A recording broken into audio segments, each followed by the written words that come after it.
to love from your hands. Speaking of music, dude, it's been so interesting, and I don't think I'll get any other time to talk about this because I don't think it's gonna happen again. But I want to say like how interesting it was for that whole like Kate Bush resurgence to happen after the Stranger Things season 4. Did you guys hear about that? Oh yeah, nuts. I mean, it was kind of like the She was like precursor to number that. one in the U.S. charts for like several weeks. Can you imagine that? You release a song way back in the 80s. The artist doesn't have to do anything else. They're just like, yeah, cool, we licensed our song out to this TV show. Don't think anything of it. And then like months later, you're getting like millions of dollars. I feel like that happens every once in a while. Right, like more than perhaps even more money than she made when she actually released the thing, or cumulatively even up until now. I would be interested in seeing that. I'm making some bold claims here, but I mean, I think the Fleetwood Mac song was a precursor to this with the whole Ocean Spray and that guy doing his skateboarding. Oh, sure. Yeah. And here you go. I don't know the words. And that guy wasn't doing anything other than just like riding downhill, and he just takes a swig of Ocean Spray. I think it's the backstory that gives it more meaning because his car broke down, and rather than complain or whatever, he just grabs his skateboard out of the whatever, the cab, and then just skates, and he had his drink with him. It's like he was on his way to work when his truck broke down, and there he is, just, hey, life goes on. He's just doing his thing. And side note, Ocean Spray loved it so much, I'm sure he got them a ton of money, nice, that they bought him a truck to replace the other one. Yeah, and it was in the color of cranberry color, and they filled it with Ocean Spray. His favorite flavor. So cool. Which became no longer his favorite flavor. Yeah, right. He hates it now. Right, yeah, he hates it. Kind of like this guy I knew in Apple. This dude he loved this one Snapple flavor, which was limited edition. He bought a crate. He bought a pallet, not a crate, a pallet of them, and then they made it an actual official flavor. And he grew sick of it before he ever got through that pallet. Yeah, it's just like the Kate Bush song. Like Brenda actually loved that song growing up. I actually had never heard of that song, believe it or not. Same. But when they played it on Stranger Things, I was like, man, this is a dope song. And I started hearing it everywhere. I heard about the song blowing up. And actually, I remember thinking, like, the song isn't that great. Why are people that into it? And then the more I listened to it, I was like, okay. I mean, it kind of grows on you after a couple tries. So, yeah, needless to say, Brenda was, like, sick of that song, and I was, like, just getting into it. So I thought that was pretty funny. The funny thing is, I've heard that song since about 2020, I want to say. Because Meg Myers, I don't know if you've ever heard of her, but this singer named Meg Myers covered it in 2019. And so it was kind of making its rounds on like the alternative stations that I listen to. And so when I heard that it was coming back, I thought it had something to do with that. And then I found out it had to do with Stranger Things. And I was like, oh, okay. All right. Should we get into it? Should we get this started? Let's dive in. All right, you ready, Steph? Okay. How you doing, everybody? Welcome to Aflixionados Podcast, episode 18. We're already in December, people. My name is Eric, and the other voices occupying your head this time are a proud mother of 3, lab geek, somebody's sister, and co-host, Stephanie. What's up? And a man of many trades, good friend, colleague, and co-host, Michael. How do you do? Thank you to all the listeners out there for joining us. Available on Spotify, Apple Podcasts, Google Podcasts, all the major podcast streaming services. New episodes drop on the first Saturday of each month, 5 a.m. Pacific. Aflixionados is a monthly podcast where we primarily talk about films that range from mind-numbing to mind-blowing. We also sometimes cover TV shows or other forms of media. We will be getting into spoilers here, and there will be only the healthiest amount of expletives tossed in. You have been warned. Now, if you ain't ready, then get ready.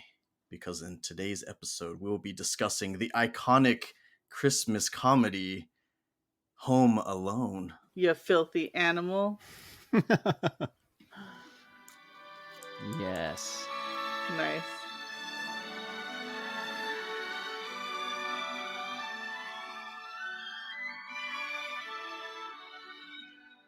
Beautiful. Just had to get that in there.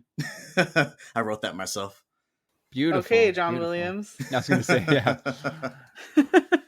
I know that this is Michael's favorite Christmas movie of all time. You were mentioning that just before we started recording.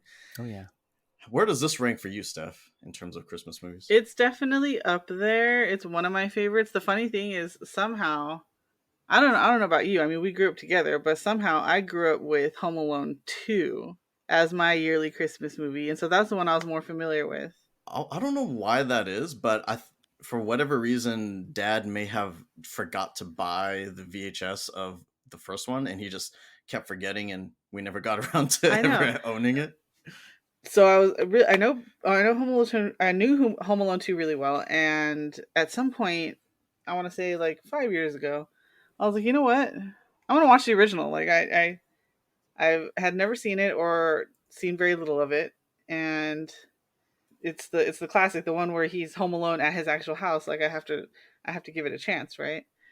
So I watched it, and of course I loved it, and so now that's in my normal Christmas rotation. So I watched that one. Do you have like an actual list of movies that you definitely want to watch every holiday season? Pretty much, yeah. I always watch now Home Alone, Home Alone 2, Lost in New York. Nice. And the Santa Claus and the Holiday. Oh man, those are some great movies. Don't forget to throw Die Hard in the rotation somewhere as well. Right. The ultimate Christmas movie. The ultimate. I would also throw in Elf because I was gonna say that's a classic. Yeah, for sure. Elf is funny. I know you haven't seen his stuff, but maybe. Well, I actually have. I've seen it once, but it's just I'm just not Will Ferrell. A huge Will Ferrell fan. Will Ferrell. So it doesn't hit me like it hits other people. Hits different. If you like Zooey Deschanel, she's in that movie as well. Yeah. She's all right. She's cute. Anyway, I digress. Home Alone came out in 1990, directed by Chris Columbus, and this is actually the second Chris Columbus film Aflixionados Podcast has done so far, the first being episode 5, Rent. Do you remember that one? Do I remember that one? I remember seeing this name. I was like, Chris Columbus, where have we seen that name? And I was like, yep, sure enough, we already did one of his movies. So yeah, that was a lot of fun. He's done a lot of movies, so I've seen that name all my life.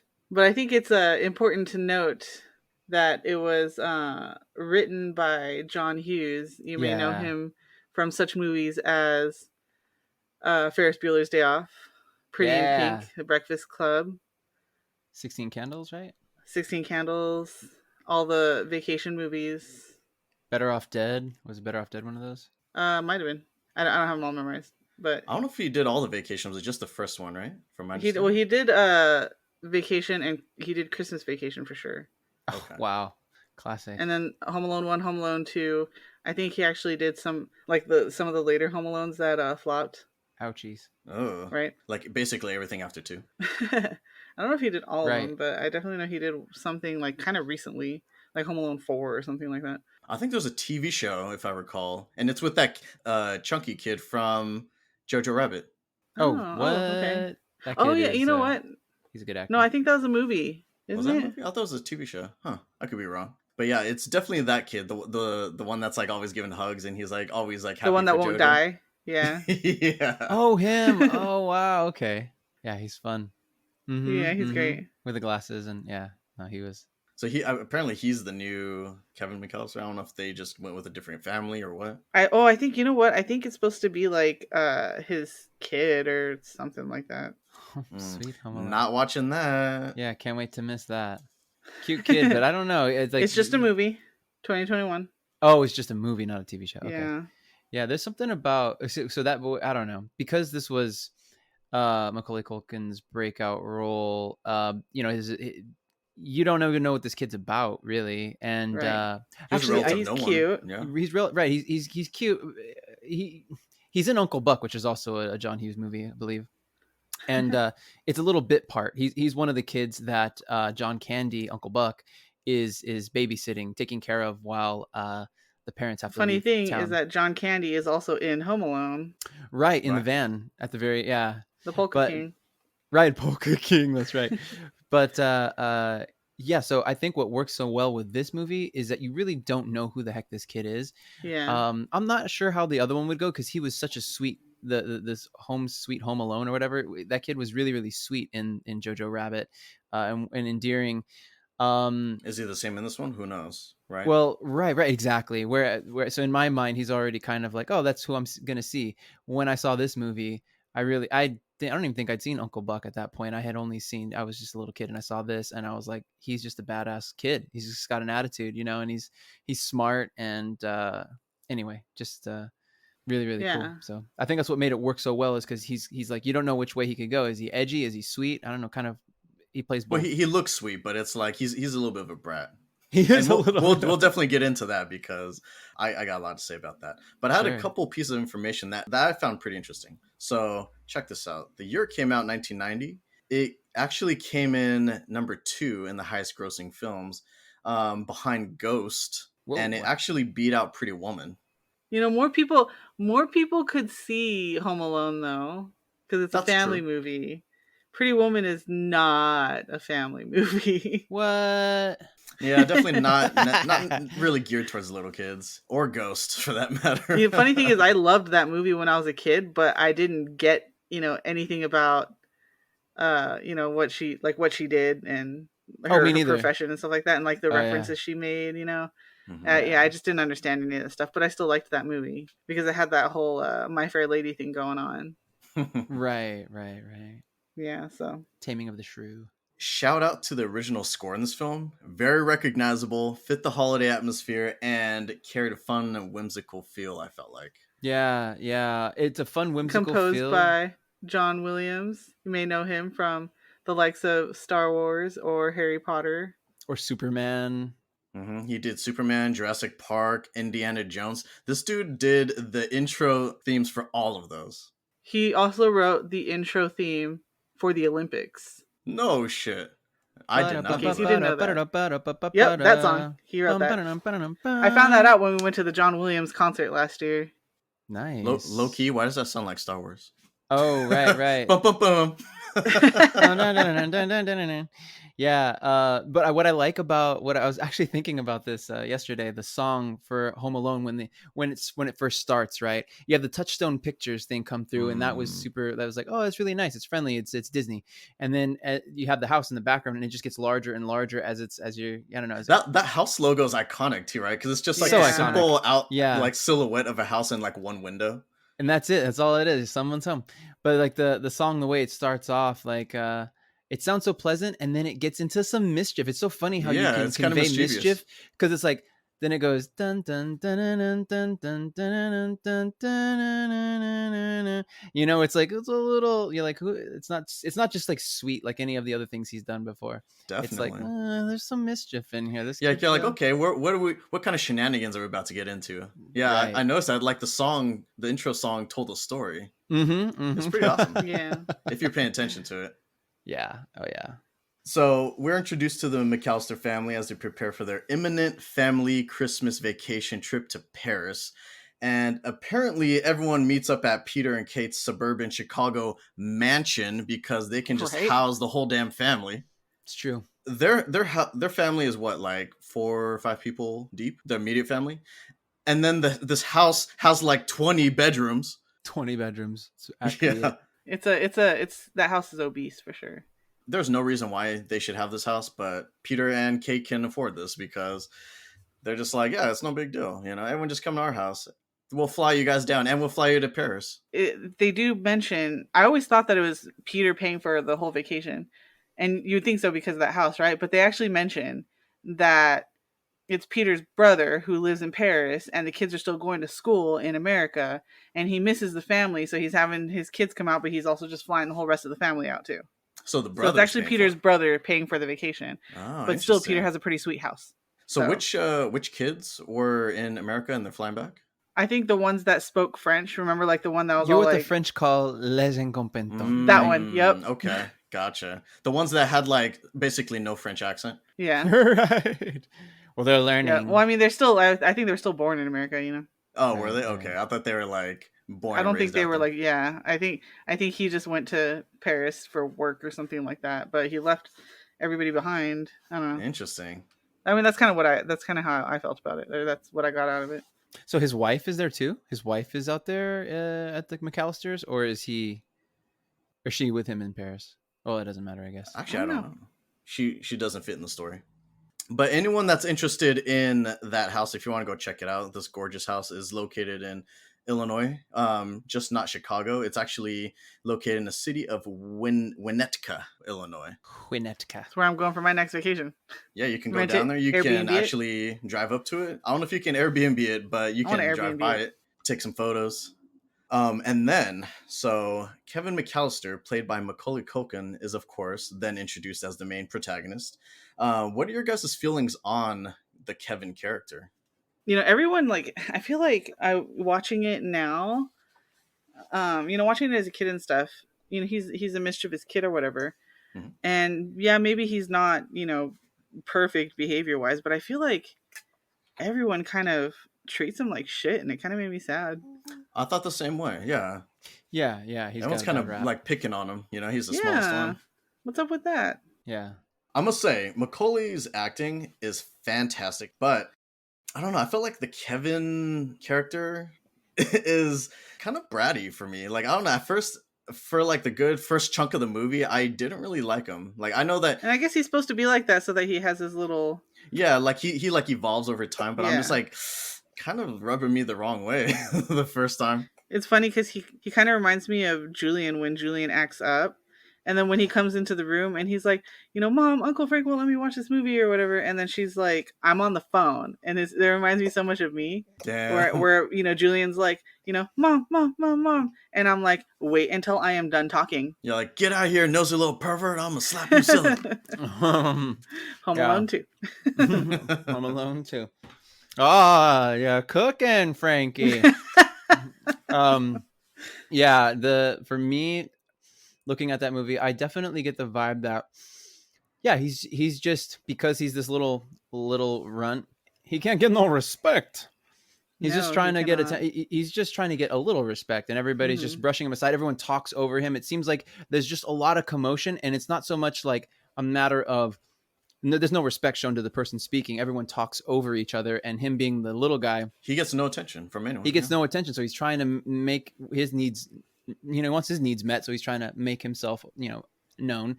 And then Buzz is just Buzz. He's just a bully. He's jealous. He's just got a chip on his shoulder. Buzz sounds like a bully's name. Mm-hmm, right. And so he's just there to. He just loves. No offense to any Buzzes out there. Buzz Lightyear. Mm-hmm. There's one littler guy, which they made clear would pee in the bed if he drank anything at dinner, who is also played by Macaulay Culkin's little brother, Kieran. That's right. Mm-hmm. Exactly. So he is actually related, which the funny thing is, I didn't think they actually looked related when they're younger, but as they got older, they definitely look related. Yeah, I could see it as he got older. And now there's this Rory Culkin character that's also an actor, but he is closer. I don't know how old you are, Michael, but he's closer to our age, Eric. Rory? Yeah. Okay. So Kieran's, how old is Kieran? They're born in the early 80s, the both of them. Like 80, gotcha. I think Macaulay Culkin's 80 and Kieran is 82 or something like that. Gotcha. And then Rory is like 88 or something like that. Okay. That scene was funny too with Kieran, because it's like, they're like, lay off the, what was the line? It's like, go easy on the Pepsi. Yeah. Fuller, go easy on the Pepsi. You're gonna wet the bed. Exactly. But he gives him the eyebrows, like, yeah, he's just like, yeah. Hope you brought your swimming trunks. Yeah, that's right. Oh. But no, so for me, it's just, not only can he not get in a word edgewise, and everyone just keeps brushing him aside, add insult to injury, he's got to then sleep with this kid. You could see it's building. It's the tension is built. That's exactly what's happening. Tension is building. This kid he won't be heard. He's got a bully for a brother, bully for an uncle also. And then really, you have them just basically throwing, you know, I don't know. They're just like, oh, on top of that. Yeah. This kid's probably going to wet the bed, and he has had it. That's it. I'm done. I want my pizza. And well, yeah, they order 10 pizzas, and no cheese. Then people still manage to eat all of the cheese pizza. They actually did order cheese. It's just they didn't save any for him. Or at least that's what Buzz said. I mean, okay. Kevin never checked Kevin never checked to verify that. Could have just been instigating. Yeah, could have just been instigating. Especially because he was just like, just like shoving the pizza down his throat. And he's like, you're not going to be able to eat any. And so that's when he gets all pissed off. Mm-hmm. That's it. Yeah, he's just, finally, he snaps. He's just like, nah. I do want to ask you guys, though. Being the oldest siblings, what were your experiences like having an annoying younger sibling? I wanted you to go away a lot, so I guess I can kind of get that. What's the age difference between the two of you? 2 years. 2 years. Okay. Yeah, for me, that wasn't the case actually. My brother was I don't know, my dad being a hairstylist, he was always, he always bring us over to friends' houses and things like that. We were always going out. So my brother and I really only had each other. So sometimes we'd be in these adult situations, right? And it was cool because we got to meet a lot of cool people. But anytime we were in a situation where we didn't really feel like we wanted to socialize or whatever, we can't talk to it, whatever adults. You can only say so much and do so many like party tricks before you're like, okay, I'm done. And so Paul and I, he's a year younger than me. We were just each other's little besties and stuff, even though we scrapped. We definitely scrapped. I had a little chip on my shoulder too. So I had my bullying. What would you guys phase. fight about? For me, because you guys are so close in age that I thought you guys would have a lot in common. Oh, we did have a lot in common. And I think oftentimes it was really just me asserting this older brother will. Like it was like typically it was like if he was walking by, it was silly shit too. It was really, really silly shit, but it was like big ego, real big ego, and like big enough to fill the room. And so if he kicked my foot when he was walking by, if I was sitting on the couch and he got up to go grab a drink or something and he kicked my foot, I couldn't let it slide. Yeah, it was a total accident. Yeah, he was just walking by and just didn't realize he kicked my foot until he did it. I would shove him. I couldn't let anything like that go by. It wasn't even like I would slap whatever's in his hand out or anything like that. It was just like shove, just like, hey, I'm here, like and sorry. So it was mostly like that. Yeah, it was like that. It was just like, hey, like, because the way that I saw it was, if I allow myself to be disrespected by my younger sibling, then they'll think they can continue to get away with it. How far does it go, kind of thing. I don't want you to think that you can take me on. You know what I mean? So it was just like, hey, show respect to your elders, damn it. So do you feel like you like recognize that you were kind of a little shit back then? Oh yeah, absolutely. Did you also kind of feel that way, Steph? I don't know. I felt like you just, correct me if I'm wrong, but I feel like you wanted my attention, or if it was my attention or just attention in general, or what. I think it's the whole younger sibling wanting to be and do everything that the older sibling's doing. Like you want to be around them all the time. And so you would like, I don't know, follow me around and, get in me and my friend's business. And I would be like, hey, go away, that sort of thing. I wonder if it would have been the same if you guys had only been a year apart. Or if we were the same gender or something. Right, exactly. Because it just was different. My brother's friends were basically like became my friends, and any of my friends, of course, got along well with my brother Paul. So, and we were basically like the same height. When I was younger, I was a little bit taller, but got into high school and Paul shot up. So he's like an inch and a half taller than me.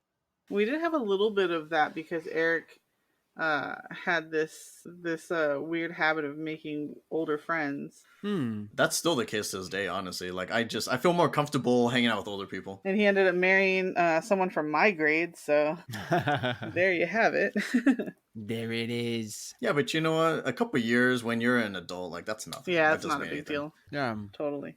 Did you guys think that Peter and Kate were kind of shitty parents at all in this movie? Because it's like they were just letting so many people, like how you're saying earlier, like talk down to Kevin and treat him like shit all the time, and even the extended family. And I'm like, nah, what the fuck? Like the cousins and everything were all talking down to him. Like I said, Kevin kind of reminded me of Julian a little bit. Like if I'm talking to Andrew and Julian's trying to talk over us or something, and I'll be like, look, you need to wait for us to be done, and then he continues talking to Kate.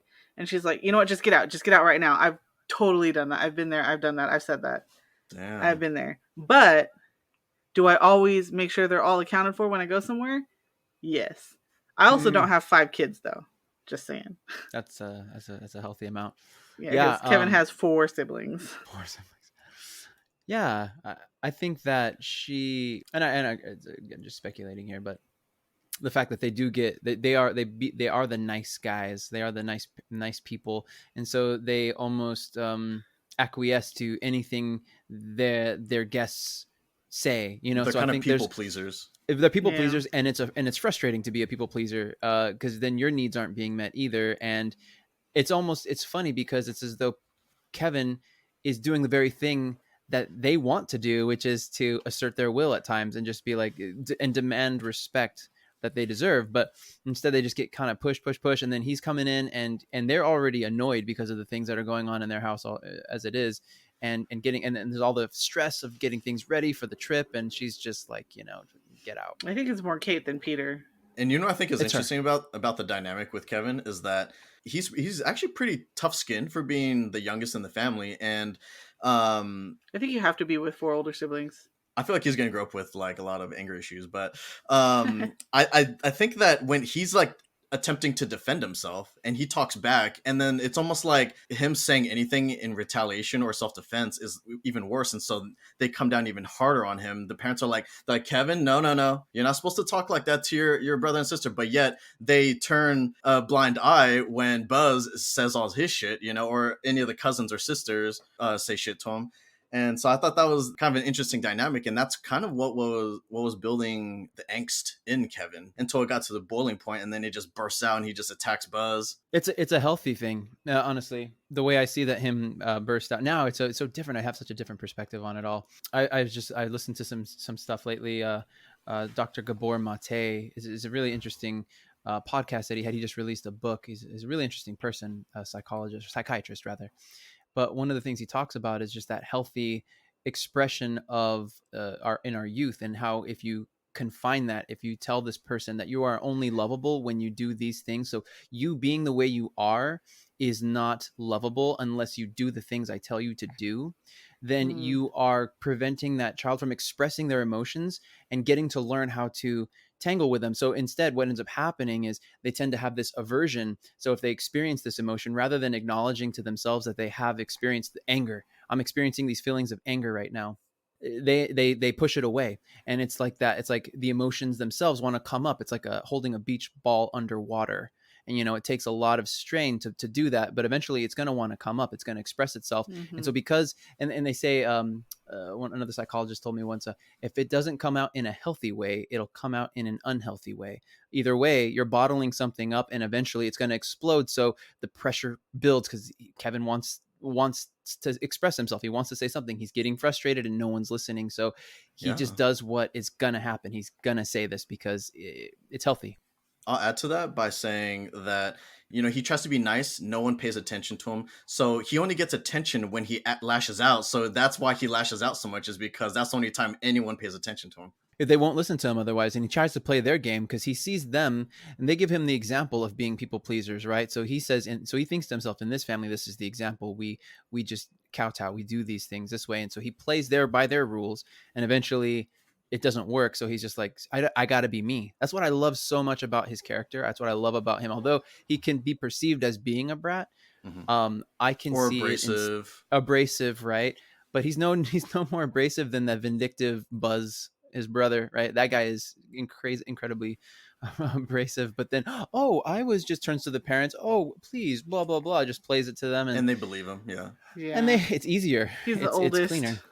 Right. He's the oldest. They can do no wrong, whatever. I don't know. Kevin can get on everybody else's nerves because he is trying to make himself known. It's this weird cycle. It's kind of interesting now that I look at it, but it's a different take on the protagonist too, because typically the protagonist is like very likable throughout the whole movie and they're the ones that you want to root for. But early on, they purposely make it so you don't want to root for Kevin, and then that you kind of grow with his character as he matures throughout the movie, and then he becomes more likable. And you're like, like, look at this little guy. He's getting it done. I get it really does depend on your perspective though, because even now as a kid, I was always like, this kid is badass. I liked him because he was such a badass. I was always like, this kid's like the coolest kid. From no one. Yeah, he takes shit from no one. Exactly. I can't even tell you. Like, that's why this movie is my favorite. He will fight the whole damn house, all 50 people in that house. He will if he has to. Gee, dang it. Anyway, but yeah, that's why. So I thought he was a badass. So I'm coming at it too. But I mean, that was from Home Alone 2. Oh right, and he totally was a badass in that movie. Yeah. But like this one, just it just wrecked my little Michael world. I was a little confused at the way Harry's character was introduced in the movie, because he's basically the first person you see before everyone. So you're introduced to the antagonist, which you don't know is the antagonist yet, but you see him before anyone else. And I'm just kind of wondering, like, why is this cop just standing here and like no one is paying attention to this police officer? Everyone is apparently too busy to to give this police officer 2 seconds, including the parents. I found it the opposite. I found it very clear. He's there to case the joint, and his excuse is, and he says this to eventually to Peter. His excuse is that, oh, we're just going around and making sure that you have all your safety measures in place because there's been a lot of burglaries in the area lately. Ha ha ha. Yeah, so I get that, but it's like, in what movie do you typically see the antagonist before anyone else? And he's kind of like getting most of the screen time, for like the first 5 minutes in the film. He keeps cutting back to him. He's just kind of like patiently standing there, and the whole time you're just like, who the fuck is this guy? I feel like it's funny because I never realized that these were John Hughes movies, and now that I know, I feel like it's very clear.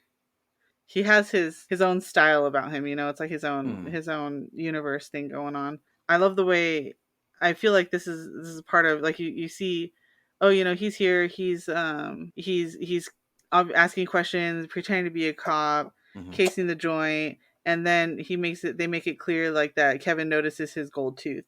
Bling. Yeah, the little, it shines, or gleams. Bling. Yeah, and then that doesn't even happen until after they pay off the pizza delivery boy. Right. They pay him attention. They finally pay attention to the cop when the pizza shows up. They get rid of the pizza delivery boy first, and then they're like, oh, by the way, why are you here? Or like, what do you need? I'm like, it took them that long to recognize this fucking cop? I feel like that's the joke, Like, they recognize the pizza boy first because he has the pizza. That's what I was joking with you, was like, this family has no problems that they allow strangers in their home, and they think it's... They're also white, fine. Just saying. That's also very true. They definitely seem like a privileged family. They live in a nice neighborhood. They don't worry about strangers standing in their home. They're like, oh yeah, that's fine, yeah, just come on in. Enjoy some pizza. Oh, by the way, what's your name? Who are you? Why are you here?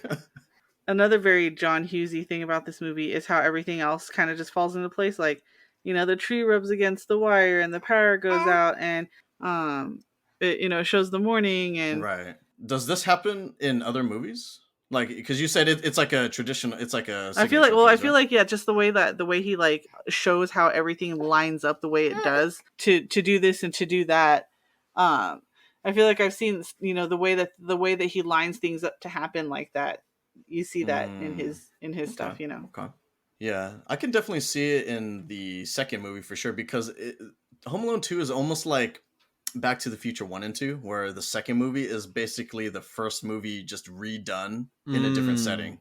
Right. They have a lot of the same jokes. They have a lot of the same events that kind of happen in order, like the manure and the skateboarding. And so I felt like in Home Alone 2, there's just like a lot of things that conveniently happen. He does a lot of the same jokes. He uses the same movie, like you have 10 seconds to get out my door or whatever. Right. My Tommy gun, yeah. I'll plug you. So it's just like a lot of the same jokes over and over again. So I can see why that might be the case for those two movies. But I was trying to think of like an example, like a similar example in his other movies. Yeah, I don't know. I just think it's good storytelling, because it really lets us know that he doesn't leave any gaps. He's like, why didn't their alarm clock go off? No, he shows the power go out. Yeah. And then he shows the person working on it the next day. So then you're not left to wonder what happened. The neighbor kid's like bugging the van drivers, asking a ton of questions. And then they count him as Kevin by accident. And then he just walks off and is like, bring me something from France, right? That character is only needed for that head count. Yep. That's his deal. And then as they're leaving, someone comes up and they're like, oh, so you're not gonna like, we fixed the power, but you don't have any phone line for the next few days. You're not gonna have a phone for the next few days. So that sets up how, like, they couldn't reach anybody. They couldn't reach neighbors. They couldn't reach Kevin. They couldn't, like that. That's why they couldn't reach anybody once they got to Paris. I did want to give a shout out, because this is around the time where Kevin lashed out, and then he was getting grounded up in the attic. I would fucking love to have that attic. That attic was dope. Yeah, it was. That thing was bigger than the master bedroom. I almost had that, and sometimes I still think about it. Could have had a third story, and it would have been badass. Let me just say though, you would not want that top loft as your bedroom, honestly. Like, after 1 year living in it, because during the summertime, the top floor gets the fucking hottest. Yeah. Like, AC does nothing up there. Be cool as a guest room, though. So yeah, I just had to vent my frustration on that for the world. Duly noted. Duly noted. Thank you.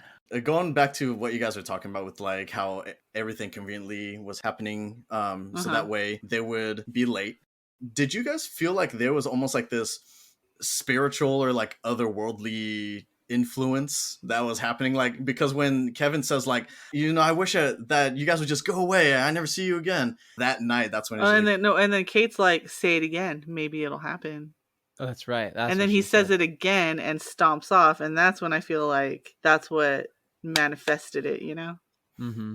So is this one of those like be careful what you wish for, like you kind of have like a little godlike figure that's fun with them? I definitely think you get some of that, obviously, because that's how Kevin feels, and as the movie goes on, he misses his family more and more. But do I think there was some sort of spiritual hand in it? Not really. I think it was just coincidence. I like the allusion though to it potentially being kind of magical. There's no I like how it's not really like fairy, and there's like no John Williams doesn't make a real like a there's no like sound, wind that blows when he says it, or tinkly right, sounds or anything like that. That would be fucking cheesy, and it wouldn't be my favorite if that's the case. But the fact that it's kind of alluded to is nice. I like that. You don't quite know, but it's like all this non-committal shit conveniently happened, in a specific way, almost like Final Destination status. Precisely. Form your own conclusion.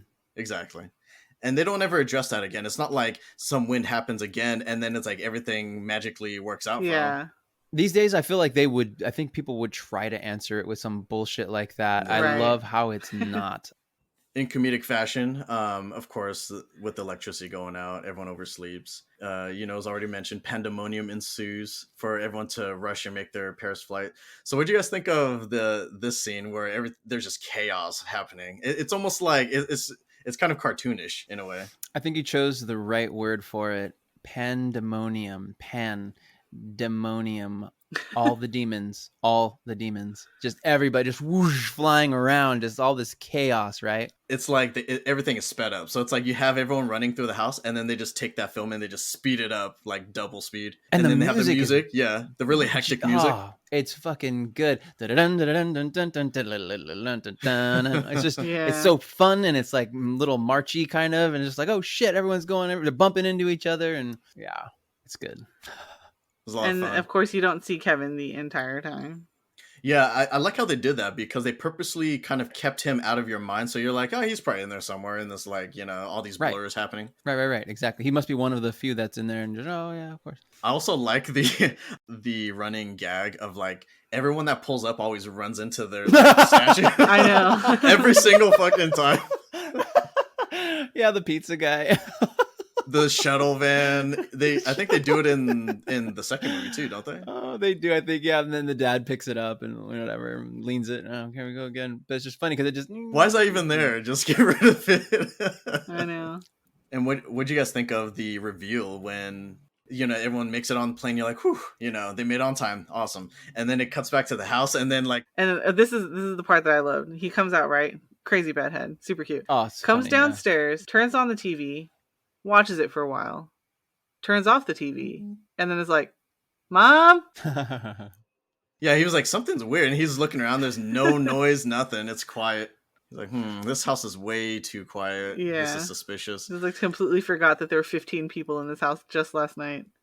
I think he's also conditioned to just like cancel out all this ambient noise around him. So he goes down and he's just already like ignoring everything. He has like tunnel vision. He's like, I'm just going to get some cereal, do my thing. I'm not going to talk to anyone because they're a bunch of assholes. But then he figures out that everyone's gone. Yeah, the furthest thing from his mind is that he would be left alone as a kid. You know what I mean? He still trusts, he leans on them for different things. He's asking them for pizza. You know what I mean? Like the last thing you would think is that your family would leave you, for this trip. Yeah, so he's not responsible for making sure that everyone makes it on the plane. Mm-hmm. Right. So he's just thinking, of course, when the time is right, they're gonna come get me. So it's just kind of like, let him know. Yeah. Mm-hmm. One interesting thing, and I looked this up like years ago, and I don't exactly remember. I think I was trying to find out, how he watches these old movies, like the little holiday movie that was on the TV, the gangster movies that he's always watching in number 1 and number 2. I looked him up to find out what their deal was, because I was like, these aren't real movies. Did they literally just hire people just to make these little snippets of the movie within the movie? And yes, they did. And so the fun fact about these is that The guy, the mob boss guy. Keep the change, you filthy animal. Yeah, that guy.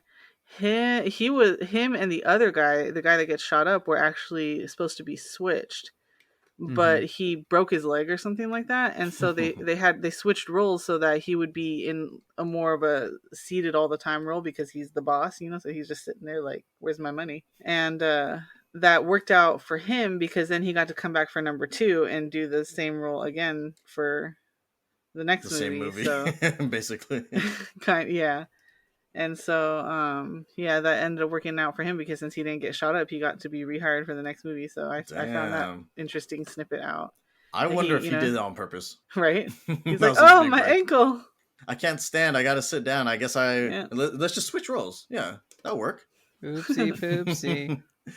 I wanted to see if you guys also caught this, but I loved how they portrayed this like freedom, like how you guys are saying the independence, right? Of being alone. So it's like Kevin has the whole house to himself. You get the sense that this has never happened before.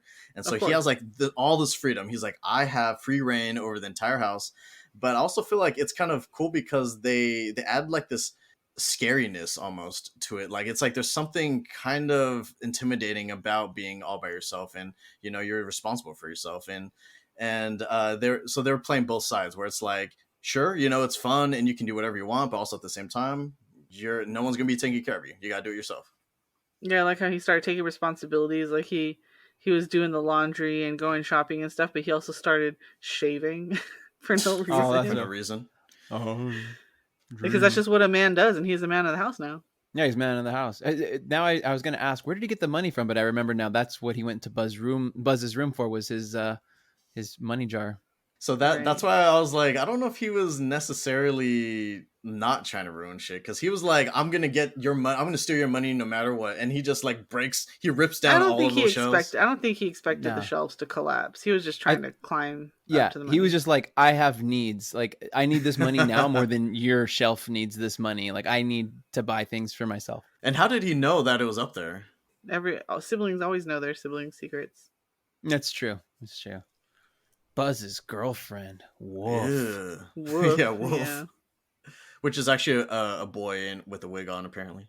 Really? They wanted to have like this like kind of hideous looking girlfriend, so they're like, let's just grab like a random boy and like throw a wig on him and take like this like stupid photo.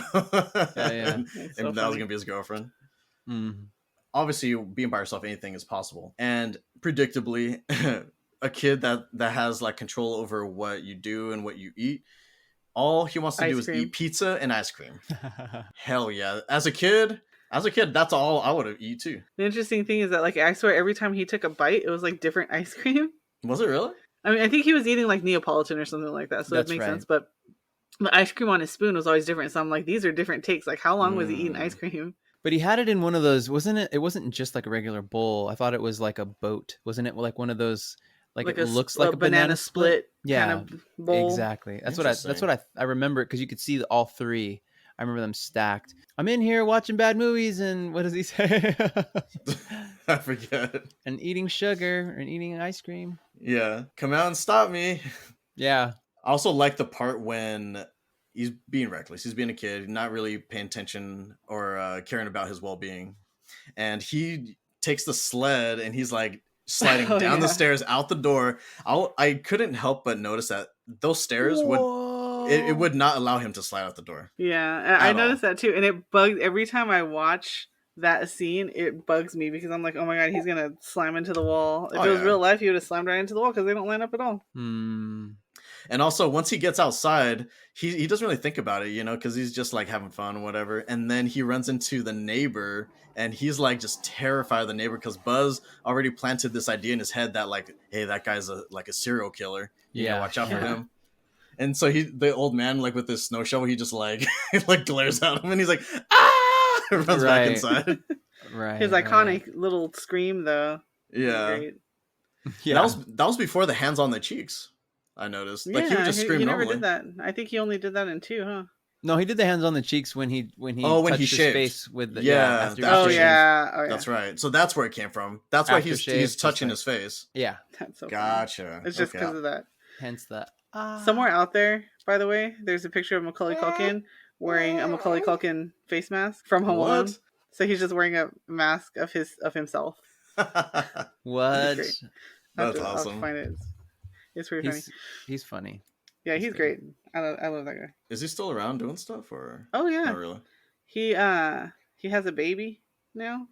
Oh wow. With this woman named Brenda Song, who is also an actress. Interesting. He was with Mila Kunis before. Yeah, I remember that. At some point, and this is why he's great. At some point in his life, he decided to let the internet choose his middle. He was going to change his middle name, and he'd let the internet choose his middle name. Oh no! So he changed his middle name to Macaulay Culkin. Macaulay Culkin. Macaulay. No, his name is Macaulay Culkin. And that's illegal. Wow. Macaulay Culkin. That's awesome. That's awesome. Is he still wealthy off of royalties from this movie or what? Like, because I feel like I haven't seen him act or doing anything else. No, he's acting like he was in American Horror Story recently. Oh, did well the New in York. That. He's been doing little things here and there. Like, he was in the double feature one. He was in the first half of that, the vampire half of the season. Just as long as they don't do Roanoke again, because goddamn, I know. Sucked.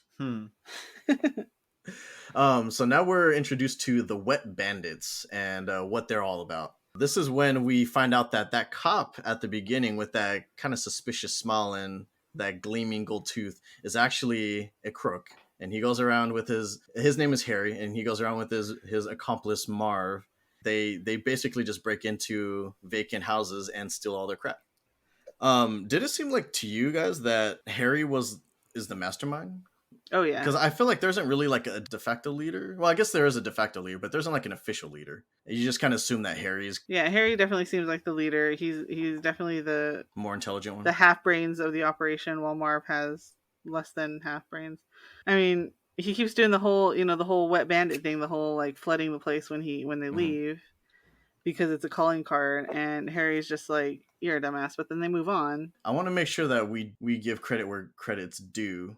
So who plays Harry? Joe Pesci. Joe Pesci, that's right.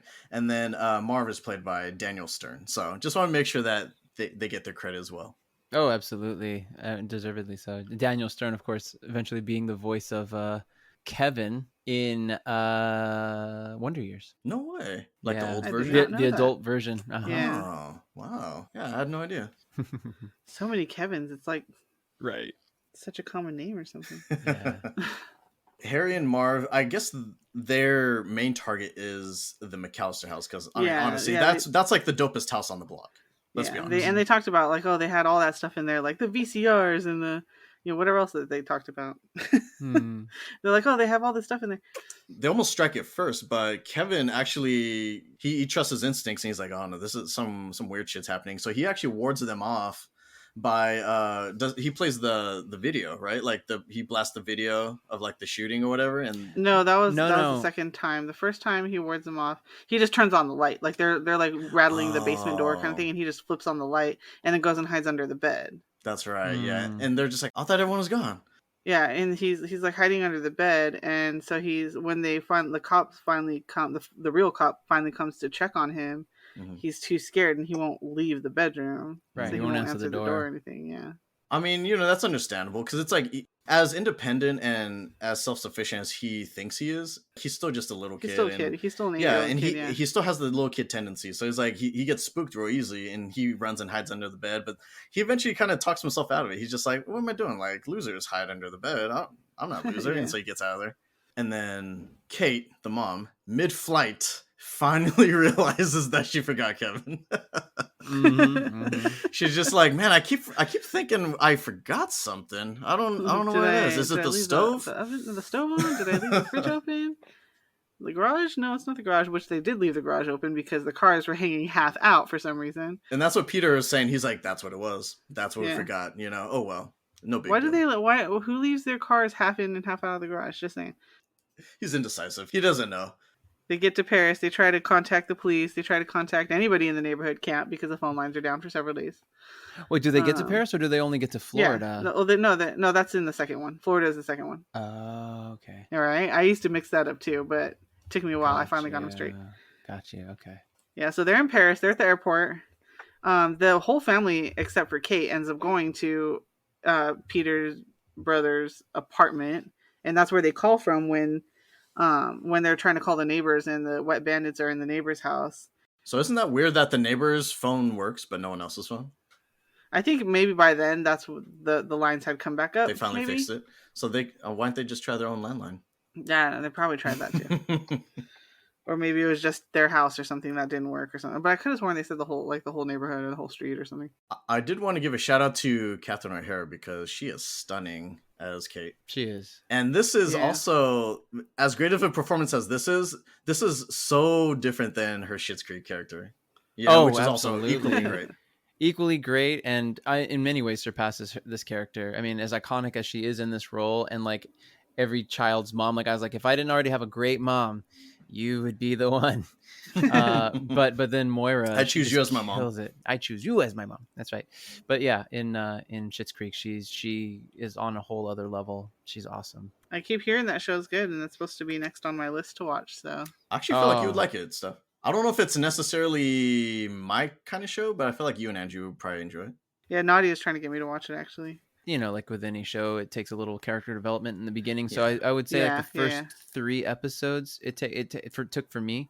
I just watched it because one of our coworkers was saying, "Yeah, you should really check it out." My wife and I really love it, and they were further into the seasons. Yeah, that's what I keep hearing is that at the beginning it's a little slow, but you have to stick with it, and eventually you'll fall in love with the show. Oh yeah. I think a lot of it is because the cast members are just so charismatic. You know, everyone kind of commands the scene when it's their time, and I think it splits the screen time equally between all the characters. They have such chemistry together. It's unbelievable. It's like the timing on everything, and Catherine O'Hara, just the fact that she is so she's been doing this a long time with Schitt's Creek. I can't think of his name right now. The father, Eugene Levy. Eugene Levy, exactly. The two of them have been doing it for a while. They've been doing improv for a long time together. Oh, together! Wow. Yeah, they've been doing improv for a long time. Of course, Eugene is iconic for being Jim's dad in American Pie. Jim's dad in American Pie, right? We're just tell your mother we ate it all. Right.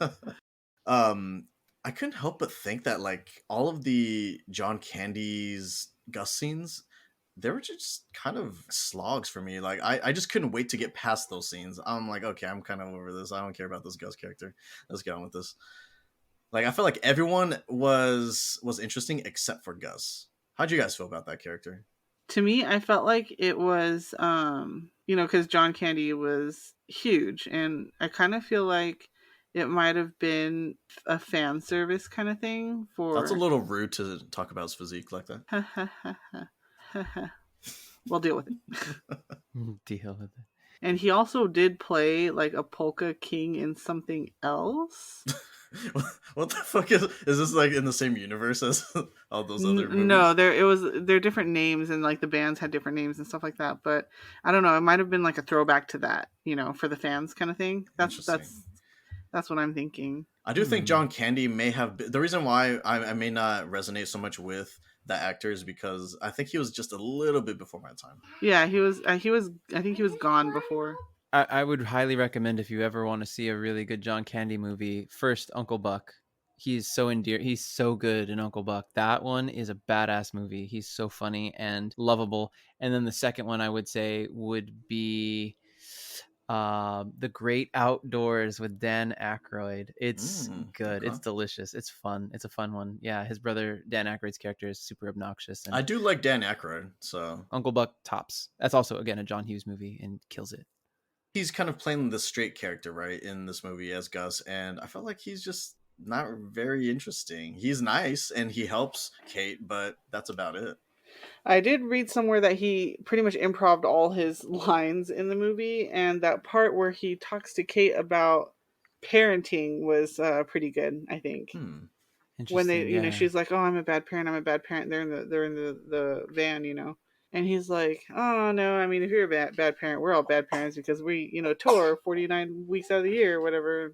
This guy's never even met his kid, and I left my kid in a funeral parlor once, and he was there all day with the corpse and didn't speak for 6 or 7 weeks, or like he improv'd all that, and so Wow. yeah, so that was pretty funny, and probably actually would be traumatizing for a kid. So yeah, so it's just like had his moment with Kate and try and reassure her that she's not a terrible parent and stuff. That's cool. Yeah. He and Kate, and he was part of the whole cast of improv actors. He, Kate, Catherine O'Hara, and Eugene. Yeah, they were all part of the same troupe. Oh, that's cute.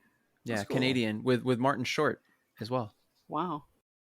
As you were mentioning earlier, how Kevin McCallister he's becoming more self-sufficient and he's like grocery shopping and stuff. I thought it was actually kind of cute watching him, and he's like going shopping for like necessities, right? So he's got like softener and like a toothbrush and all this other stuff. Tide and milk and eggs and yeah. What else did he have in there that was totally unnecessary? I think he had some sort of like snack kind of thing, like, and he says, chips. It's for the kids. He goes, it's for the kids. Oh, yeah. So that conversation with that register clerk, I actually thought that was pretty fun. Like that was fun to listen to, because she's just like, really, she's kind of like testing him, and he was knocking it out of the park. Oh yeah, absolutely. And she's like chewing her gum, just kind of. He had like these rehearsed answers already, like, where's your dad? Well, where's your mom? Yeah. What about your siblings? I'm an only child. Which is actually pretty smart. Like, don't give anyone like too much information about yourself. He knows that from the beginning, so that's I love that. Like where smart. she's like, well, "Where do you live?" I can't tell you that. Why not? Because you're a stranger. Smart. Yeah. Yeah, I think she was just looking out for him, but like she was just like, okay, this kid knows his stuff. And then this is when little Kevin almost gets ran over by a van, and this van is actually being driven by the Wet Bandits. So that's right. This is when they start to recognize each other. Kevin is like, hey, you're that fucking cop earlier. And then I think Harry's still trying to put two and two together. So because he sees that gold tooth, right? When he he smiles and it gleams. It gleams in the light, yeah. And I must say, Harry must practice like immaculate dental hygiene, because every time he smiles, it's just like bing. Immaculate. Joe Pesci. But like, how creepy was it? And it's kind of like when they start turning on like that predatory mode, right? And so they're following him, they're tailing him, and they're like, let's see where this kid goes. I bet he goes to that rich house down the street. Kevin is smart enough to like not lead them to his house, and he runs to the church instead. So I thought that was like super smart on his end, because he was trusting his instincts. He was like, something's wrong here. Like, I don't trust this guy. Like, he's obviously not a cop. I don't know what the fuck his deal is. And his gold tooth creeps me out. And so I like how he was hiding in like the nativity scene. He has like the little cloak. That's right. He got into that thing quick. Yeah, he did. Did he have grocery bags or no? I think his grocery bags are ripped, and then it's just like the next scene they're just gone. Yeah. Like, I think he just left it there. No, he took it back because when the family comes back, he's like, I got milk yesterday, kind of thing. That's right, yeah, because he actually does laundry. He figured out a way to take it back, yeah. Oh, okay. So that must have just been like a leisurely walk through the block or something. I think that was just supposed to be, so. A little comedy moment or whatever. That's happened to all of us, right? We're carrying like these heavy bags, and it's just like bam, like the bomb just blows out. Yeah. Everything falls down. You're like, fuck. Yeah. That's how I felt for him when that happened. Yeah. I always think about that. Always. That's the image in my mind forever. Exactly. Right. Always. Just boom, boom, boom, blah. Just like it just plops out. He just looks down like, shit, what are you gonna do? I used to get so annoyed though, because Steph and I used to work in a grocery store, so she knows what I'm talking about. But we would get certain customers where they would like double bag everything for no reason, or like triple bag it. So it's like you got to put like paper, and then you got to put the paper in the plastic, and then like double bag the plastic. I'm like, okay, whatever. Yeah, God. It's not worth it. Have that.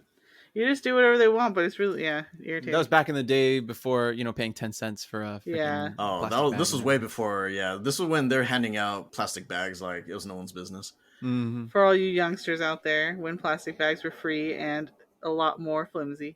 Yeah, and we were just polluting the shit out of this earth. I know those 10-cent bags are pretty sturdy. Yeah, they are, right? much sturdier. Apparently, Kevin running off to the church or whatever and like hiding in the nativity scene, that wasn't enough to really convince Harry. So Harry's like, you know what, let's try out that house again, because I have a hunch that kid lives there and that he's there by himself. That's where he does the movie thing, right? The party. That's when he does the party. Oh, the party, yeah. So he has like he throws a party, puts the doll. Yeah, he has the doll spinning on the record player. Around the record player. And he has like Shaq on the train. Exactly. Yeah, they're just moving through. It probably was Michael Jordan because it's in Chicago. Oh yeah, you're probably right. Yeah, they're just moving down, just like. I don't recognize these older basketball players. How dare you? Yeah, you're right. I think it is Michael Jordan. And so that's when they were kind of warded off again. But they're just like, what the fuck? Like every time we think that this house is empty, there's like a bunch of people in there. The next day they come back. That's when they're like, oh, it's popping at night and it's empty in the day, and so then that's when he sends Marvin. Then he does the little movie thing with the firecrackers. They're like looking through the window, and he's like he pokes his head through the doggy door. That's I think when they actually strike, right? Later. Oh, okay. Never mind. Okay.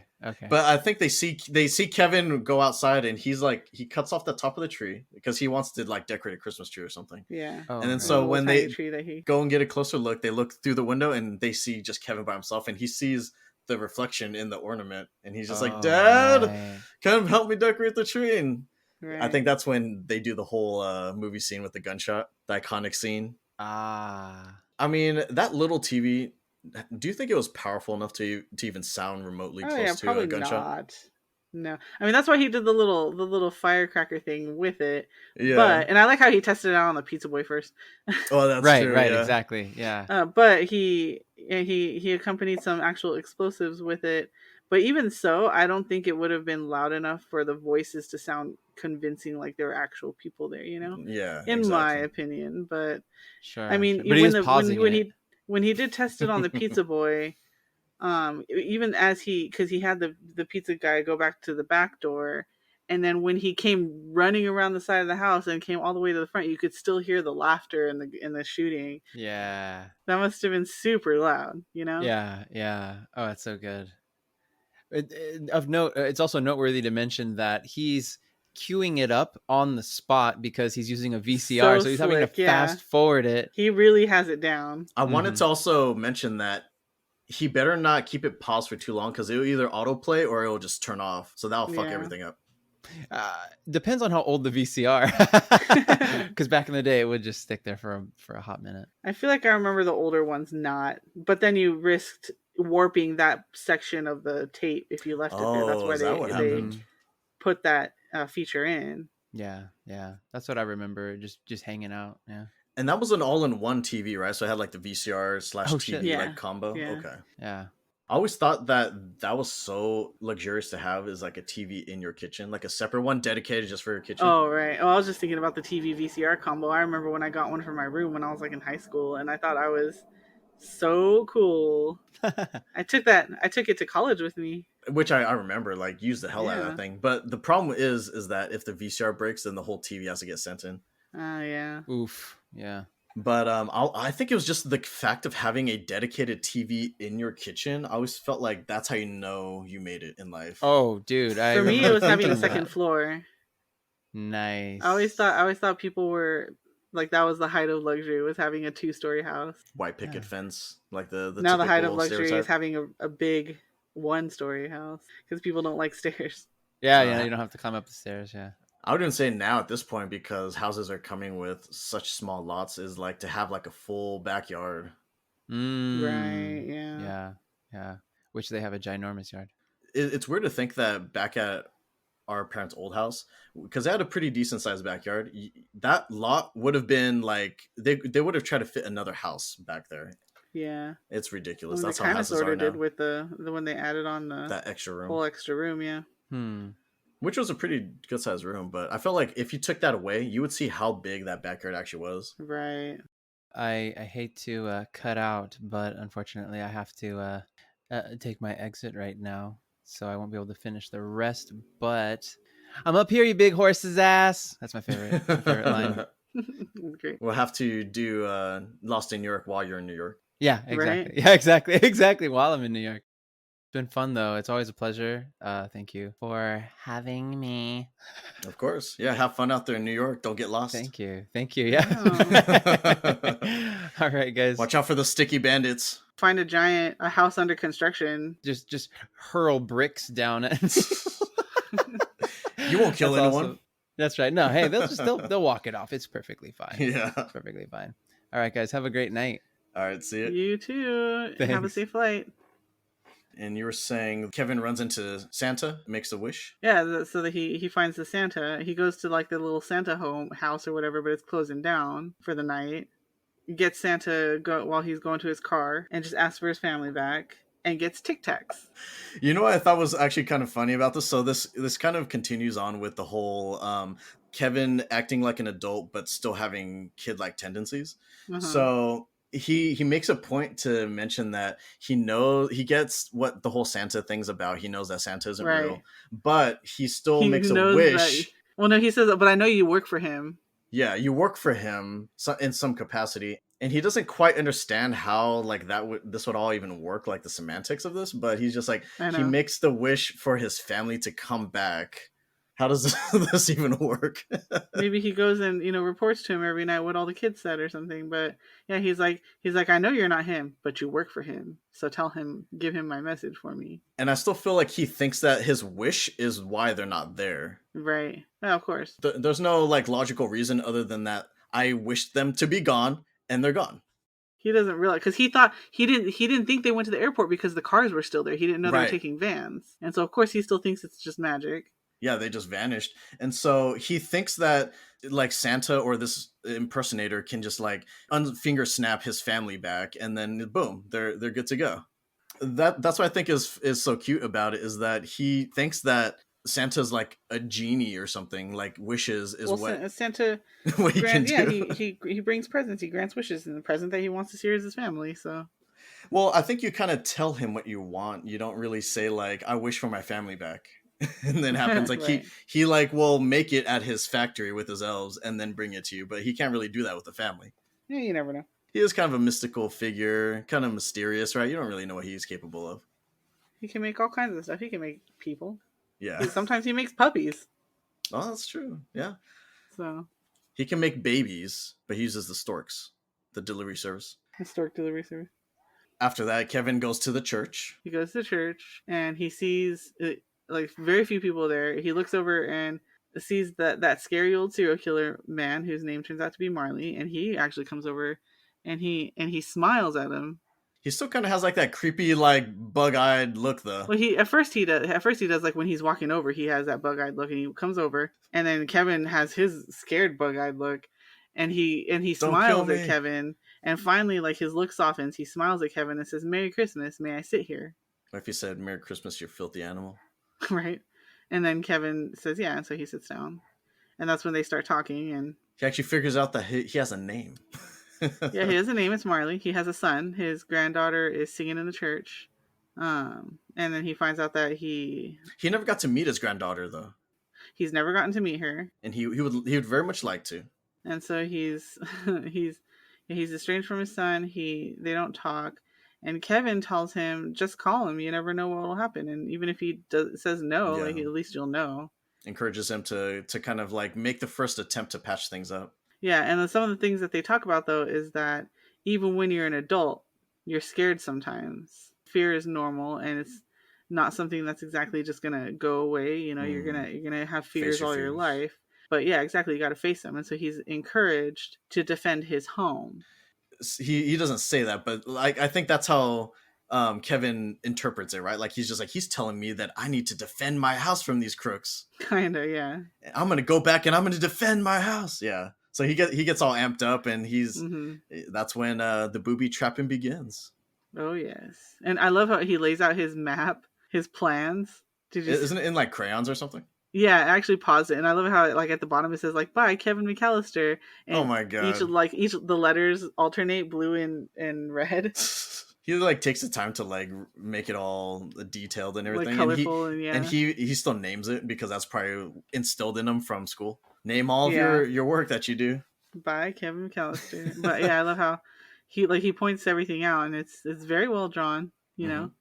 Before the wet bandits strike, I wanted to say really quick that the mac and cheese that Kevin planned on having for dinner right before they showed up looked freaking delicious. Like that thing looked perfect. It was like commercial grade, where in the commercials it looks like pristine, and like this is like the sauce is perfectly gooey. Oh yeah, this is like the best mac and cheese that's ever been invented, and that's kind of what it looked like. Makes me want a good old-fashioned blue box. Yeah, and it was funny because I was listening to one of my other podcasts that I'm interested in, and one of the guys on there, Chris Raygun, that's not his real name.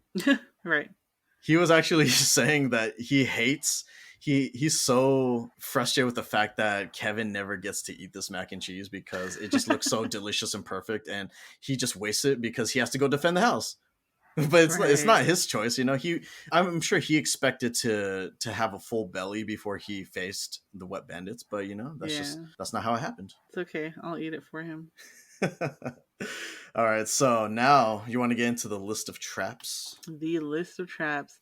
There and are a lot the list here. of injuries. Quite a bit going on here, so we'll go through them in order, I suppose. Okay, so number 1 is the BB gun through the doggy door. In the balls. So he gets Harry in the balls. Point blank almost, from what it looks like. Yeah, and then he gets Marv in the forehead. He sticks his head through the doggy door? Like, what the fuck? Like, what just shot you? Let me put my face in it. What do you expect to happen? Like, what are you going to be able to accomplish with your head through the doggy door? Right. And so, yeah, we noticed while Kevin was setting up that he was hosing down all the steps to his house. Oh, yeah, ahead of time. Yeah. So he was icing him. That's why, yeah, exactly. And so that's why Marv and Harry both eat shit on the steps in front of their respective doors multiple times. The Harry one cracked me up because whoever's the stunt double for Harry during the scene, like, threw his whole body into this. So it's just like 2 steps up to the front door, and he eats shit on those steps, but he almost does like a backflip, and he like lands on his neck and upper shoulders, and he does that twice. And so I'm like, fuck, dude, like that stuntman was holding nothing back. Seriously. One day that'll be Julian. I think Julian thinks he's gonna be a stuntman. Anyway, hey, that'd be cool. He's always falling. He's like, look what I can do, and he just falls. I'm like, all right, control falls. That's almost like Stewart from Mad TV. Yeah, that's kind of what reminds me. Look what I can do. So yeah, so I love how so Harry burns his hand on the door handle, branding the M into his palm, which he shows Kevin in Home Alone 2 to remind him of who he is. I'm pretty sure, if I recall correctly, I love how pretentious is this family to have their front doorknob with their like last name with their initial on it. You know? Yeah, that's like true. Their monogram or whatever. I think they do kind of foreshadow that at the beginning, right? Don't they show the handle for a second and it like gleams? Yeah. It's like it has like the M on it. So the handle is being heated up by this iron or something, right? This rod on the other side. Yeah. So he has that going. That was just chilling on the handle the whole time, and so yeah, Harry grabs the handle and it just like burns his hand like a steak. Definitely some 3rd degree burns there. And then, like, right after that, he gets his head lit on fire, too, so there's some more. That was a classic scene for the movie because he just, like, sits there and he's just in shock as the top of his head is getting scorched. He's just like, oh! It was great. He goes and plunges his head into the snow. Yeah, he, like, dives head first. Meantime, Marv is going in the basement and tries to turn on the light, but instead pulls an iron through the laundry chute, which hits him dead on in the face. This would have freaking like crushed his skull. What the hell? I don't think it was. I mean, it wasn't like a full, like it's like regular nowadays commercial iron where like most of the body is plastic, right? So probably not crushing his skull, but definitely possibly giving him a concussion or something. I think it would have probably like fractured his orbital bone or something at the very least. Maybe, yeah. Definitely some sort of hospital. Having to go to the hospital, like they both should. This is Marv we're talking about. This guy, he has a dense head. You know, he can survive anything. That's very true. And then, okay, so the iron, and then, there's what was it? Tar on the basement stairs, right? Oh, so that's where Marv loses his shoes and socks, and then he steps on a nail. Luckily, he doesn't step all the way on it, but it's still enough to like puncture the bottom of his foot. Yeah, he would have definitely needed a tetanus shot. I feel like there's always something that I'm like just really sensitive about stepping on a nail, in movies. Like every time they have some sort of trope like that, I'm just like, I don't know why it gets me. For me, it's the glass ornaments that get me. Oh, stepping on the crushed ornaments? Yeah. Which comes right after he steps on the nail. Exactly. So it's just like, in his feet are getting all of this. Yeah, his feet are messed up, and he remains shoeless for the rest of the movie. I don't know if you noticed that, but like when they're chasing after him, like he still has no shoes. And he's kind of like hobbling on the sides of his feet because he has glass embedded in the bottoms of his feet still. Oh my god. Yeah, so then Harry gets in, and then he walks through some plastic wrap with some glue on it, and then trips a wire that turns on the fan and gets feathered, which I'm pretty sure happens again in the second one, but it's like tar and feathering in the second one, so it's like even worse. We're seeing like some like similar traps in the first and second movie. Yeah. They both trip on the micro machines. And they eat shit yet again. Now they're together side by side, and they're gonna like double team Kevin, or so they think. Yeah, so they think. So they both get nailed in the face by paint cans. This would have killed them. Definitely land them in the hospital at very least. Imagine getting a face full, like a full paint can, like right to the face, unblocked. I feel like it definitely would have done some damage. We're not that soft, but yeah, it definitely would have needed some surgery for sure. Those cans are solid, especially when they're full. They are solid. And it's like it had like extra momentum because it's like at the apex of the swing. Boom. Oh yeah, that's where Harry loses his gold tooth. Oh, that's what Peter later finds on the floor, and Peter's just like, "Honey, what is this?" I hope that they cash that in, get some money, get a pretty penny for that. Hell yeah! And then right after the paint cans, I was actually surprised at what finally kind of like knocks out Harry is that tripwire at the top of the stairs. Like he knocks himself out from that, and not the paint can. And he's just like, maybe he's not even knocked out. He's just like, I'm done. He's just laying there. I mean, he looked unconscious. Like he was like face down for a while. Yeah. Marv almost gets Kevin. So Kevin's trying to flee up into the attic, and Marv gets his hand on his like pants. And if that tarantula wasn't there on the stairs at that moment, then Kevin would have been done for. Would he have gotten away? I don't know. But luckily that tarantula was there, and I like how he just gently places it. Like he's in a panic, but he gently places it on Marv's face. Yeah, because it's still it's still someone's pet.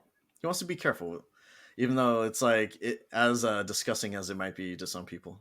I love how it ends up on Harry's stomach, and Marv just completely nails him in the torso with the crowbar. Oh my god! Yeah, full blast, just boom. Yeah, I feel like that would have caused some sort of internal bleeding or something. Like, ugh.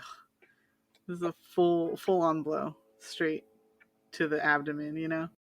Yeah, I wanted to mention something really quick. So, a fun fact about Joe Pesci around this portion of the movie is that because he has a lot more screen time now, he was so accustomed to cussing in his roles that he had to consciously censor himself all the time during filming. And director Chris Columbus suggested for him to use the word fridge instead of fuck. So Pesci used fridge along with incoherent mumbling to keep himself from actually cussing. So that's why he does it. I never knew that. That's hilarious. Yeah, because he does do that a lot. He does. That's like, that's like his thing. Yeah, so I mean, Kevin definitely planned this to the smallest little details, like calling the cops and giving him his neighbor's address. Mm-hmm. So did Kevin know that they had hit up this house already? No, I'm not sure. But the thing is, I wonder if he knows that this is the only one where, I don't know, because it's like, why would he choose that house specifically? You know? Yeah. Because that isn't the only house that they hit up. Yeah, it's not. I wonder if because that's the last time he saw them coming out of a house, and he almost got ran over in front of the house. So maybe he just I'm just taking a bet. I think it was that house. Yeah. Uh-huh. You're probably right. Yeah, I think it was that house. He has the foresight to call the police ahead of time, so that way it'll just get timed up perfectly. He just needs to buy some time. He's gonna use the zip line, and he'll be fine. And so he actually does use the zip line to make it to the treehouse in the backyard. Mm-hmm. But Marv and Harry are like hot on his heels, and so they try to cross the zip line manually. Yeah. Doesn't work out too well though. No, they end up slamming into a brick wall. Some more concussion. Oh yeah, yep. Kevin cuts the line, and this happens to be when they're like right in the middle of it. So they also get the full brunt of the swing right into the brick wall. Is that, yeah, that's the end of the trap, huh? Like no more Yeah, I traps think so, after this because point. after that they chase him into the neighbor house, right? Yeah, this is pretty much like the climax of the movie right here. Yeah. So Kevin flees to the neighbor's house that was cleaned out earlier by the wet bandits, and they actually outsmart Kevin this time. So Kevin is just like, come on guys, come chase me or whatever. And so Harry finally, being the brains of the two, he was just like, you know what, he wants us to follow him. Let's go someplace else. And so you don't know where exactly they go, but Kevin, he hops into the basement of the neighbor's house. It's already flooded, so it's already like up to his knees, because of Marv leaving the faucet on. Right. Runs up the stairs to try to get inside the house, and the wet bandits are there waiting for him. And this is where he delivers that signature line, "Hiya, pal."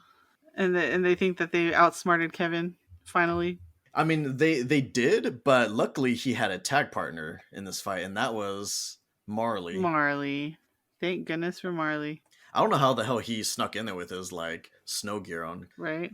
Well, I mean, he uses that stuff every single day, so he's probably used to lugging it around, and he's very efficient. Yes. So needless to say, wielding that snow shovel, he takes the two out and saves the day. Thank goodness. And he just picks up Kevin and says, "Let's get you home." And so from Kevin's own window, he gets to watch the cops take away the wet bandits. And I was a little surprised by that hook in the door, because that was a real hook that they hung Kevin by, and it's just his sweater that's holding him up. I know. I'm sure they had a harness on him, Well, you can see the old man like pick him up, so it's like you can't really see much other than that sweater. So I wonder what was in there. I'm sure it's a harness of some sort. They have harnesses that fit under the clothes and stuff, because if he was just hanging by the sweater, then it would have been choking him out. Yeah, unless the sweater is just like really sturdy. Then it would either be choking him out or it wouldn't hold him. Yeah, that's what I was also impressed by, because I was like, wow, it's like holding him no problem. I thought it would have like ripped right off the door. And then also probably he was like, if not a harness, he was probably standing on something, Oh, maybe that's true. Yeah, that's pretty dope save though by Marley, because like I don't think this takes anything away from Kevin, because he did a damn good job defending his house from those two adults. Oh, yeah. And eventually he just kind of got overpowered by the numbers. And so, there's no shame in having help. He had help from the old man, and the old man just kind of like mopped him up. Mm-hmm. And it probably was. I mean, because let's be real, like that was probably really scary to have, two burglars in your house trying to get you, probably trying to kill you. Yeah. And so to have an adult, come and rescue an 8-year-old child, like he probably felt immense relief, and he's gonna have to go to therapy for a real long time. Oh my God, yeah. Like, I wonder how badly this is going to affect him mentally, but it's like, he already had the anger issues, and it's like, I wonder what's going to compound on top of this. So hopefully, Kevin's going to be all right after this. Yeah. All that happened Christmas Eve. So what happens Christmas morning? He wakes up to find nobody there. His wish didn't come true. Santa did not fulfill his wish. And he was very disappointed. Why the hell didn't he come through? Exactly. So I think he goes back upstairs. Finally, the van pulls up, unloads Kate, and she comes in the house. It hits the statue again. And I was gonna say, her coming through the door probably scared the shit out of him, because he doesn't know that it's gonna be his mom. So he might be thinking like, oh shit, like it's another burglar, or who knows. But then she calls out to him, and I like how they played it up too, because he comes downstairs and he's fully expecting like to see someone there, and I think as the audience you're expecting like, oh, the mom should have gotten there by now, but there's no one, and so he's like looking around, and then she finally walks in through the door behind him, right? So he like passes the front door, and then like you see the door swing open, and when it closes, Kate's there. Did you notice the fact that Kevin didn't immediately dart into her arms? Like he kind of like played it up almost, like he was still he gave her a little bit of attitude. He was like, how'd you forget me? But then his poker face melts away, and then he goes and hugs her when she said I'm sorry. And so I wonder if he just all this time all he wanted was a little apology.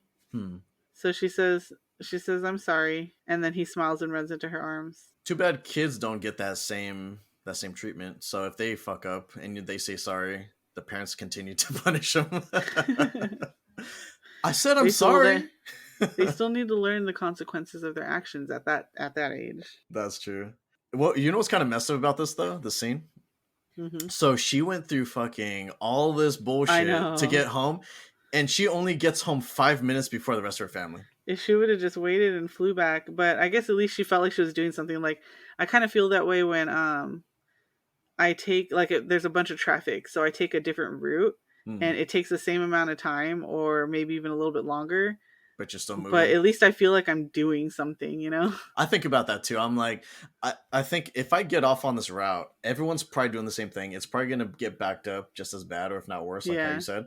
But the thing is, I feel like breaking up the monotony instead of just being on the freeway in gridlock, at least I'm getting some different scenery. Like, you're stopping, you're going, you're like hitting some red lights, you're going a different way. Like, yeah, maybe it's a little bit longer, but at least you're doing something. At least you're something more interesting. Yeah, like at least you're keeping your mind busy, you know.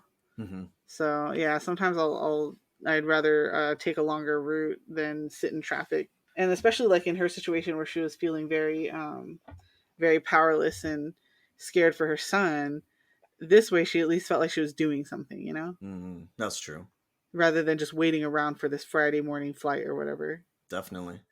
The family, like they took like the first plane trip home, and they all arrive right after Kate, and they're all kind of like, they're kind of amazed, honestly, that Kevin was able to survive for a few days without them. They thought he was just going to be, you know, a hot mess, but yeah, he somehow, like, he held down the fort, and everyone seemed like they were surprised, and that's when he was bragging like, hey, I even went grocery shopping, you guys. Yeah, because they're like, oh, they're talking about I think they were talking about eating or breakfast or something, and and someone goes, oh, but we don't have any milk or whatever, and because before they left, they're all trying to get rid of the milk, and then Kevin spilled it all, right? And Kevin was like, I went grocery shopping, I got fabric softener and milk and whatever else he said. Yeah, and they're just like, damn, okay. So I think he's gonna be helping out with the shopping from now on, right? And then continue giving him responsibility. Even Buzz is like, it's cool you didn't burn the house down. Until he gets up to his room. Because Kevin cleaned up everything except what he did to Buzz's room. I don't think there's any fixing those shells. Like, that was out of his hands. I mean, he could have at least cleaned up a little bit, you know? Yeah, maybe he did. Maybe he just like piled it in the corner or something. Right. Let's not forget that Kevin also sees that there's a resolution in Marley's story as well. Which always pulls my heartstrings a little bit. Whenever I see that, whenever I see that hug when he's hugging his granddaughter, with the music, and then he looks and he waves to Kevin and still like doesn't let go of his granddaughter. I'm just like, damn it, Chris Columbus, you did it again. I know, right? Giving me a tear. And happily ever after, sort of, until the second movie. Until next year when they decide to go to Florida, also without Kevin. That's right. That is a wrap, folks. If you made it to the end of our podcast, then you get to try out Kevin's traps for yourself. I want to come. Except those glass ornaments. Yeah, exactly. No, we'll save those for you. Any final thoughts or closing comments? I mean, year after year, I enjoy watching this movie. It's not just a feel-good Christmas movie, but it also has all these fun traps and all that exciting Christmassy goodness. Still at the end of the day makes you feel good and gives you a little tear. So, what else can you ask for from a Christmas movie except maybe some Die Hard? I don't know. You kind of saw this and the second one back to back. Which one do you think is better? Do you like the first one better or the second one still? Man, I've always liked the second one more just because that was the one I had more exposure to. Yeah, we're more used to seeing that one. I do like the second one, but I don't know. I feel like the more I watch the first one, maybe the more I like it, and the more that I watch the second one, the more flaws that I find. Or at very least, the biggest flaw I think that comes to mind for me is the pigeon lady. She makes a friend in Kevin. Mm-hmm. And that's kind of about it, you know? Hey, someone's got to take care of those pigeons, you know? Like, that's her family now. It's a happy ending for the pigeons. But it is interesting that she kind of fills that Marley role in the second movie. Oh, yeah, exactly. You're saying that hands down, the Christmas ornaments were the worst traps for you, right? Yes. What's a close second, then, after the ornaments, would you say? Probably the doorknob. Oh, the branding. Okay. I feel like that would be extremely painful. Even I would say even more than the having your head be on fire, because at least then you kind of have a hair buffer. And that's just like metal to bone practically, you know? Oof. Yeah, I actually thought the paint cans to the face or the iron falling from the laundry chute were the worst for me. Yeah, I They guess could those would potentially be, kill you. yeah, those would be like more crushy kind of things. Especially if the iron like hit point first. Oh my Head, god. oh god, yeah. Yeah, like Jeez. crushing your head, that sort of thing. Yeah, very not great. But I guess I feel like I'm thinking about the ones that'll. I feel like these are the ones, like if it kills you, it kills you. You're not feeling that pain anymore. But if you have a bunch of glass shards in your feet, that's going to take probably hours for some nurse to pick out. That's going to Oof. be painful and horrible, and Mm-hmm. probably cause infections and stuff. And then the branding, like the burn on your hand, like that skin's going to melt right off and peel and blister and cook your meat to the bone. And just I don't know, I guess I'm thinking of like maximum pain if you're gonna stay alive. Yeah, totally. The two Home Alones, and I would even say, man, what was that movie? I don't know if you've seen this one. The one where Elijah Wood and Macaulay Culkin are both in it. Did you ever see that one? I think it's called The Good Boy or something like that. That does not sound familiar. Oh, it's called The Good Son. So The Good Son is where Elijah Wood's kind of like the title character, the good son, and then Macaulay Culkin is like this bad influence on him. And I think there's even and when was this from? 93. Wow. Macaulay Culkin's character in that movie, he kind of has like something mentally wrong with him, I think, because he's kind of deranged in that movie. But that was an excellent role for Macaulay, and I felt like I didn't really see him in much after that. So it was like Home Alone, Richie Rich, Good Son. That was it. The Nutcracker. I watched that a lot too when I was young because Macaulay Culkin was like my young elementary school crush, I guess. For a little bit. Really? Okay. Yeah. With the instant overwhelming success that Macaulay had from Home Alone, do you feel like that kind of like had an impact on him mentally? Like having that much success early on kind of fucks with your I don't head? know, because I mean I think that kind of thing fucks with everybody's head. There was a lot of rumor. I mean, this is what I've read about him. There's a lot of rumors going around that he was like on drugs or on alcohol or on, who knows what.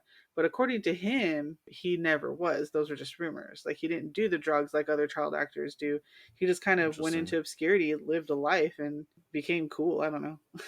As he got older, I mean, he's still a little weird at times. Like I do get like a weird vibe from him, but I don't know if that's just like how he's always been, or if that was because I don't know, maybe he had a wild ride growing up with Michael Jackson, as his buddy. Maybe. I don't know. I mean, he still maintains that Michael Jackson never did anything crazy to him. Yeah. Also. But the thing is, like, I don't know. Like, it's hanging out, you being a child hanging out with this grown-ass man, there's something just odd about that. Yeah.